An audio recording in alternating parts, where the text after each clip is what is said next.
Muraho neza rubyiruko namwe bangavu, nongeye kubasuhuza nanabaha ikaze ku muyoboro wacu aho mubonera amakuru menshi ajyanye n'amakuru ya nyayo y'ubuzima bw'imyororokere. Nongeye kubaha ikaze. Uno munsi rero turareba ibice by'inyuma bigize imyanya myibarukiro y'abagore ndetse na bimwe mu bice by'imbere bigize imyanya myibarukiro y'abagore. Ingingo yacu ya mbere dutangiriyeho ni ibice bigaragara inyuma bigize iyo myanya myibarukiro y'abagore ni ibihe. Nk'uko mubibona kuri screen zanyu, ibice bigaragara inyuma ku myanya myibarukiro y'abagore bigizwe n'ibice bine by'ingenzi. Ibyo bice, igice cya mbere kigana hejuru cyitwa clitoris. Clitoris ni mu rurimi rw'amahanga mu Cyongereza, mu Kinyarwanda nibyo bita rugongo. Igice cyo hasi cyitwa labia minora and labia majora. Icyo hejuru ni labia majora, icyo hasi ni labia minora. Mu Kinyarwanda nibyo bita imigongo n'imishino. Ikindi gice kigaragara inyuma nk'uko mubibona kuri screen zanyu ni igice bita vaginal openings. Vaginal opening ni umunwa cyangwa se aho igitsina gifunguriwe cyangwa se ku mpera zacyo. Nk'uko natangiye mbibabwira, iyi ni imyanya myibarukiro y'igitsina gore, ni imyanya yo kubyariramo. Bisobanuye ngo abemerewe kuyikoresha ni abagiye kwibaruka bagejeje igihe n'imyaka ibibemerera imbere y'amategeko n'imbere y'umuco w'abantu. Ubwo rero kirazira ku bandi bayikoresha mu buryo butari bwo, nko mu kwiyandarika, mu ngeso mbi nk'uburaya. Ntabwo iri somo aricyo rigamije. Riri kugaragaza imyanya myibarukiro ikoreshwa mu gikorwa cyo kwibaruka ku bashakanye, ku babyemerewe imbere y'amategeko. Si ibice by'inyuma gusa bigize imyanya myibarukiro y'abagore, ahubwo n'imbere hari ibice bigaragaramo bigize imyanya myibarukiro y'abagore y'imbere, bitaboneshwa ijisho birimo imbere. Nk'uko mubibona imbere ya screen zanyu, iyo ni inkondo y'umura cyangwa se wombs.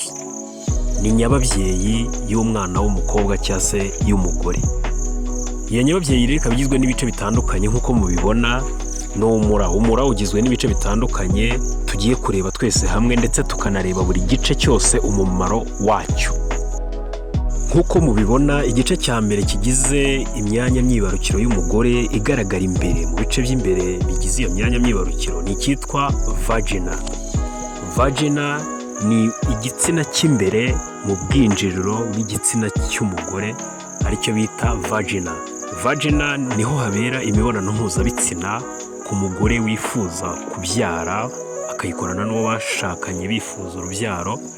Icyo gice rero kandi nicyo kinyuramo umwana mu gihe avuka. Icyo gice cya vagina niwo mumaro wacyo w'ingenzi, kuberamo imibonano mpuzabitsina y'abashyingiranywe ndetse na passage cyangwa se inzira umwana anyuramo mu gihe cyo kuvuka. Aha kandi ni naho hanyura inkari mu gihe cyo kunyara, muri vagina. Ikindi gice kiri mu myanya myibarukiro y'umugore igaragara imbere ni igice bita cervix. Cervix ni kimwe n'inkondo y'umura, ni inkondo y'umura mu Kinyarwanda. Iyo nkondo ni hejuru wazamutse muri vagina cyangwa se aho umura urangirira, opening of the uterus.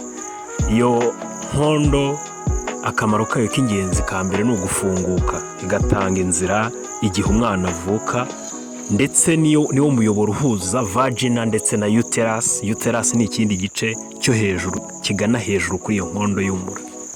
Umumaro w'icyo gice cya uterus niho igi rivamo umwana rikurira. Iyo intangangore yavuye muri ovary igiye muri fallopian tube igahura n'intangangabo, habayeho igikorwa cy'imibonano mpuzabitsina, habaho icyo bita fertilization, kwihuza kw'intangangabo n'intangangore bikavamo igi rizavamo umwana. Iryo gi rero rikurira muri uterus, muri uterus cyangwa se mu mura, niho iryo gi rikurira. Urumva ko akamaro k'umura ari aho igi rikurira rikavamo fetus cyangwa se umwana. Ikindi gice kigaragara mu myanya myibarukiro y'abagore igaragara imbere ni igice bita ovary. Ovary ni igice gisekretinga cyangwa se gikora intangangore, igi. Iryo gi iyo ribonye intangangabo riba fertilized nk'uko twabivuze, rikabyara umwana. Iyo iryo gi ridahuye n'intangangabo niryo ribyara imihango cyangwa se ari amaraso asohoka mu gitsina cy'abakobwa cyangwa se abagore. Ubwo rero akamaro ka ovari nk'uko tumaze kubyumva ni ugukora ayo magi. Ovaries ni ebyiri ku nkondo y'umura, iy'iburyo n'iy'ibumoso, buri yose igenda ikora igi buri kwezi zigenda zisimburana. Iryo gi ryahura n'intangangabo rikaba fertilized rikabyara umwana, ritahura n'intangangabo rikabyara imihango isohoka buri kwezi. Akamaro ka ovari rero ni ako gukora igi, ndetse ifite n'akandi kamaro kamwe ko gusekretinga imisemburo, secretion of hormones, gukora imisemburo ya kigore iyo bita oestrogene na testosterone nkeya. Igice cya nyuma twasorezaho kigize imyanya myibarukiro y'umugore igaragara inyuma ni igice bita fallopian tube. Fallopian tube ni umuyoboro unyuramo ryagi riva muri ovari rigana muri uterus iyo ryabaye fertilized. Bisobanuye ngo muri fallopian tube niho habera kwihuza kw'intangangabo n'intangangore bigakora zygote cyangwa se ryagi ribyara umwana. Murumva umumaro wa fallopian tube uwo ari wo. Murakoze cyane, turabashimiye. Mukore subscribe, like na share naho ubutaha.